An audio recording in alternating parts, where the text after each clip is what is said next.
Good afternoon, everyone. I'm Humbly Anna Anders on this YouTube channel. A real quick shout out of some Flagstaff news. So real quick, guys, recently Clee Benally friended me. Well, I sent a friend request to him and then he friended me on Facebook. And I thought that was interesting because honestly, I've been watching him with his activist work for a long time now. And I just want to say something here, and that is, once upon a time, my Hopi other half and I, had a peace rally in corrupt Illuminati, Purple Mafia infested Mason Town, good old boys club, Flagstaff, Arizona. We had a peace rally there at Wheeler Park at the library with Cindy Sheehan and all that. And matter of fact, it was in April of 2013, just before the Cleveland abduction story would break. So that story would break on May 6th, 2013. And that Cleveland abduction story, that's my family story, folks. I'm Anna Anders, humbly here at GLOBALPEACE.com. Shortly after 9/11/01, here in corrupt Illuminati, Cleveland, Ohio, also, I was going to make some peace flags back in 2003, and in 2003 to 2004, I was going public with that work, and I was here with my Hopi other half, which would be Carrie Joy Dene from First Mesa, Palaca. So, and I got to tell you, people, the struggle's been so real being a peace activist and trying to do these peace flags. My grandmother was not from the Hopi reservation. She was from the reservation of New York, corrupt city. And so I know how not pretty that town can be. I know how a lot of those folks in the bling bling world that own and operate, the big ballers, the 1% parasitical elite, I know about them. And so I also know that they're the warmongers. They are the Hollyweird owners, the Illuminati handlers, okay? The Illuminati people are the entertainers, the actors, the sports arenas, all that sad to say stuff, because they're under the control of the Purple Mafia, which would be the 1% parasitical elite, globalist, micromanaging it all. So, and with that being said, my other half, Carrie Joy Dene, had an uncle, Pharaoh Sikakaku. Pharaoh Sikakaku was a teacher over there at the Northern Arizona University. So, and upon his deathbed, because we believe that they gave him cancer. We believe that they gave him cancer so they could just shut him up, because he knew what we were trying to do back right after 9/11/01. So, an NAU is infested and infiltrated with the Zog community.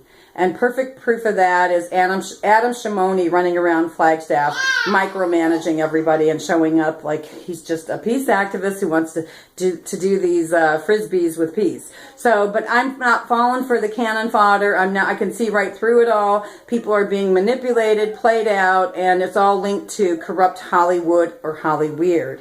And what I've noticed about Clee Benally is that we have invited him to some events, and he said, oh yeah, I'm going to be there, but he's not a man of his word. He never showed.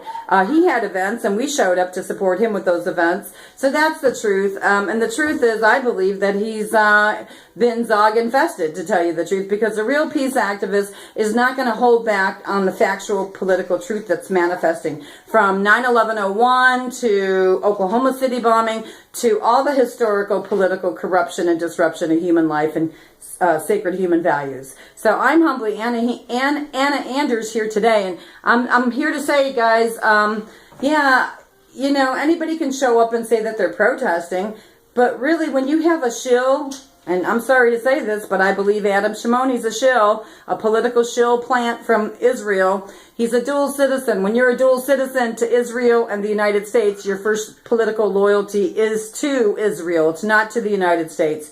So Flagstaff has definitely been infiltrated, and I've been watching it play out and manifest, and ain't nobody knocking on Anna's door here saying, let's do some peace flags, because the struggle's so real in the Middle East. So if he was really for peace, he would have done that a long time ago. So Adam told on himself, and then not only that, now Clee Benally too, because Clee has not been talking about none of the events of 9/11/01.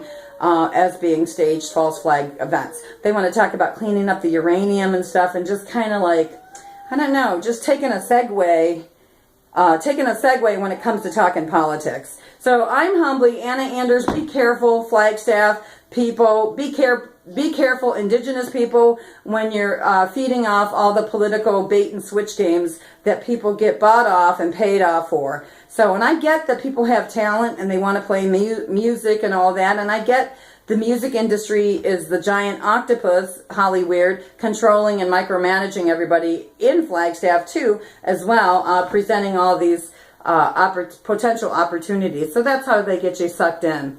I'm humbly Anna Anders. When people start talking the truth and rigorous honesties about the corrupt good old boys clubs and how they play these political bait and switch games, for example, McCain, what they just recently are doing with McCain, they're switching him out for the good old guy with the white hair. Don't burn me, Bernie Sanders, okay? But the truth is, people, we are being burnt. We're being burnt to the crisp, okay? And since I'm mentioning about being burnt to the crisp, you should also Google and YouTube the HARP technology, the microwave technology that's being utilized across America here. So when you drive past those cell phone towers, you don't pay them no attention because you think they're cell phone towers. But in reality, it's weather warfare. So Google, YouTube, and learn about the HARP technology, the EMP, and the chemtrails that are happening upon us. Now, I don't hear Cleve Bonelli